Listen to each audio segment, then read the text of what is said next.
Айтмарек болсын кыргыз элим. Кудай ушинтип жаз өлбөгөн жаңа жаз келет дейт. Жер жарылып жаз келди. Кыргыз элиме ден соолук жакшылыктарды каалайм. Мен бир китепке окуйм да, бир нерсени ойлоп калдым да. Кыргыздар баатыр чыкса, илгери кокон кандыгын батыр уул чыкса кокон кандыгын алам деп хан талашып жөнөтчү экен да, элди баштапчы. Ошондо Бухарага барчу экен, Самаркандга барчу экен да. Анан экинчи вариант, калмактан туулуп калса, эгер ошолор чоңоюп бийликке келсе, тоже барчу экен да. Ошо анда илгери Манас каза болгондо калмак аялынан жанакылар төрөлгөндө көбөштөр Кыргызды өздөрү эле чапкан да. Манастын ордосун талашкан, Каникейдин эмесин айрый чаап, байкуш бел ашып кеткен да. Ошондо да Самаркандга барган. Кыйын акылдуу кишилерди барып төө кайтарткан Бакай атабызгачы. Билесиңерби кыргыздар? Бул ташип келгени Кыргызстан бизнесмендеринин баары Өзбекстанга кетип калды. Бүт талкаланды. Могу ким эле Шыкмамат туура айтып атат. Кыргыздар бүт бизнес шибейен бар Өзбекстанга кетти. Мына могу таш, мына могу карьерди карап коелачы кыргыз эл. Карьерди көрдүңөрбү? Мына карьер.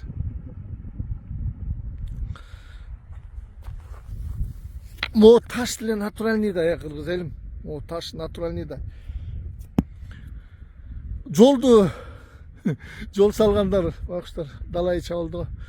Мазут менен салды ачылды. Маяктан өтүп бараткан бир орустар, туристтер карап туруп, бу жерде битүм жок депчи.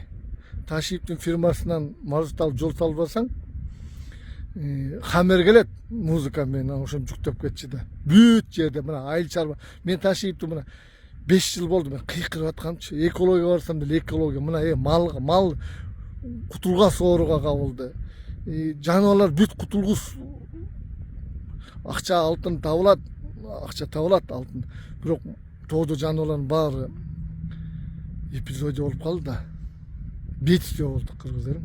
Бул Ташип деген битюм дагы фальшивка болчу, бүт фальшивка болчу. Битюм жолду сала берчи, анан жок проекттерди алып менен завышенный да миллиард алса, нормальный миллиард Испанияга кетип турган да. Бул бирөөлгө окшоп, Садыр Кожоевго окшоп жалал атты гүлдөткөн жок да. Жалал аттын даже мен токойчу катары айтайын, жанакы редкий, уникальный токойуна өзүнүн тууган айыл өкмөттү коюп койду. Гүлдөтүп кое турган кейпи бар эле да.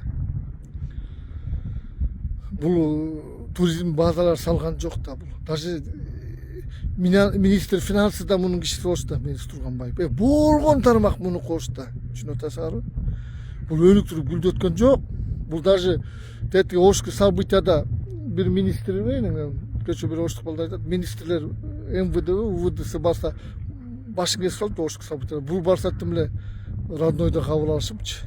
Түшүнүп атасыңарбы? Бул Кыргызга күйгөн жок. Кыргыздын бизнесмени бар Өзбекстанга кетти. Баягы Каникей апабыз кеткен дейчи. Мен билчүмүн мурун Токмокто жанагы ким эле бандит ворлор кыргыздарды чапчы, кулагын кесип, месип кордочу да.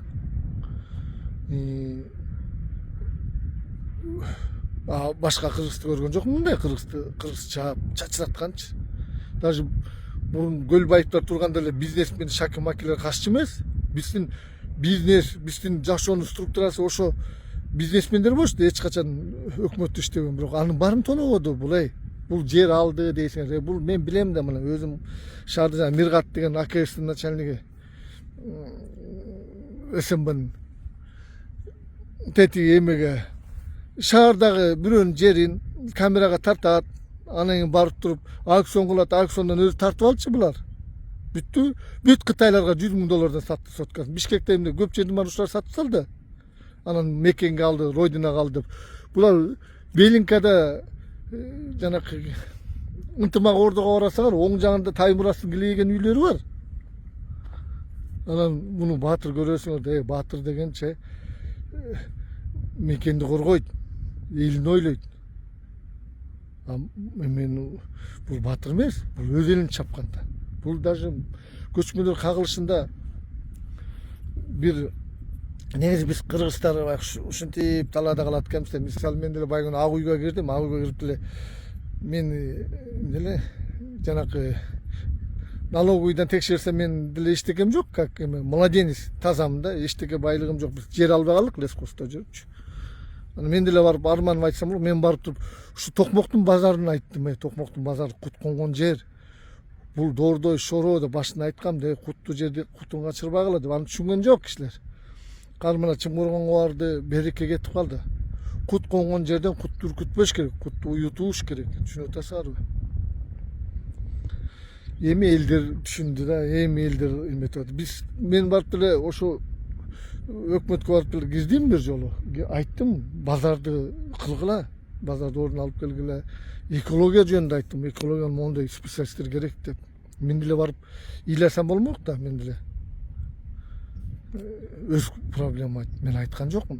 Мен акча көтөрүп алып Испанияга акча ташыган жокмун.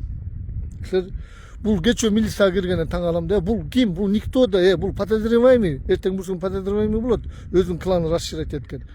Как положено эшиктин алдына тозуп туруп, жетелеп кирип, жетелеп чыгыш керек да. Тим эле өзүңөр эме берип атасыңар да мындай.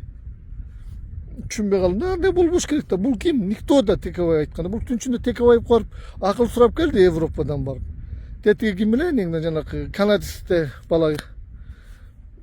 Тим эле бөлтүрүккө барып, бөлтүрүктөн интерес кылып акча берип койду ошо. Бөлтүрүк азыр жатып алып, ага баары бир да кимден акча төлөсө сүйлөйт. Ал эле эмес, могу блогерлерде шумшук болот. Жана Көкүлов туура айтат, блогер журналисттер сатылма. Бүт африс казырчы. Күндүз эме бир флешкасы менен кимди эметет, өкмөттү мактайт. Түн ичинде фейкин салып алып ташыйт мактайт да. Ошондой кыргыз элим. Кыргыз деген кыргызга күйүш керек. Кыргыз элим. Биз өмүр бою выживать үчүн дайыма согушуп келгенбиз. Биздин тоолор, биздин жерлер кыргыз үчүн жаралган. Биз бул жерде эч кимге бербешибиз керек. Кыргызстан чыныгы ээси эл болобуз. Биз деген центрге чыгып намаз окушубуз керек. Мына мандраш. Мандраш жок эле, ташы мандраш жок. Мына элди аралап центрден намаз окуп атат. Биздин асылдарыбызды акырын талкалаган бул. Бул жанакы эме деген кино эмне? Мен ушу көп китеп окудум жанакы. Көчмөлөр кагылышында абысын аңдышкан дейт го, аңдышкан жок. Абысындардын разведкасы кыйын болот. Ошондо айтат, могу кашкарлык содогер келгенде тиги чоң байбиче, улуу байбиченин каткырыгы чыгып калчу депчи. Ошондон туулган балдар, жанакы шүмшүктөн туулган балдар дайыма бийликке жолотпойт. Кыйын балдарчы. Ошондо деле ошо Кыргыздын Байкуш Жөнөкөй баласы, байдын баласы деле бийликке жолобой, жылкы кайтарып, жоодон жерди коруп мындай. А тиги болсо айылда келин-кесектерди ырылдатып, айылды байлар тоноп, аябай ызычуу кылганда жанакы ошондон туулган бала. Эми өс бала болгондо жылуу көрүнөт да. Хан бай көп деле көңүл бурбайт. Анан бир күнү душман кол салганда, качып баратканда атасына ат бербей качып кеткенде, ошондо атасы жалдыраган момут бурулганда, атасынын буту сууга ийинге кириптир. Көп жыл болду окуган. Митип бир караса, баягы кашкарлыктын өңү дейт. Адам бышканда билинет да, адам өңү бышкандачы. Митип караса, өзүнүн баласы кашкарлык содогердин өңүн көрүп турду. Ага чейин эми өз баласы кантип ойлосун. Анан артынан өзүнүн Байкуш кыргыз айылынан туулган баласы чаап келип атын берип, өзү бадал аралап кеткен ата кетти деп. Көрдүңбү кыргыздар? Биз өзүбүздүн чиси кыргыздарыбызды бийликке жолотпой ушундай шүмшүктөр, сайпаналар элейт да. Ошондо атасы кейит энеңди ушу жакшы заманда ушу балама көңүл буруп койсом болмок экен депчи. Ата деп чаап келип аттан түшүп, мен ата сен качып кет, мен болсо могу бадаллап эптеп кутулуп кетем деп. Көрдүңбү кыргыздар? Ошондо жолотпойт бул укканалар. Ошондо жана аты качып барат, биркеден анда буту суурга кирип, аты басып алганда арттан келип чабарды. Тим эле бай келет дейчи, алдырапчы, жан таттуу болот андайларчы. Ойноштон, калмактан туулган катындан балдарчы. Жан таттуу болот. Адам бышканда, өңү бышканда ошондо билинет кимге окшош экенчи. Түшүнүңөрбү кыргыз элим?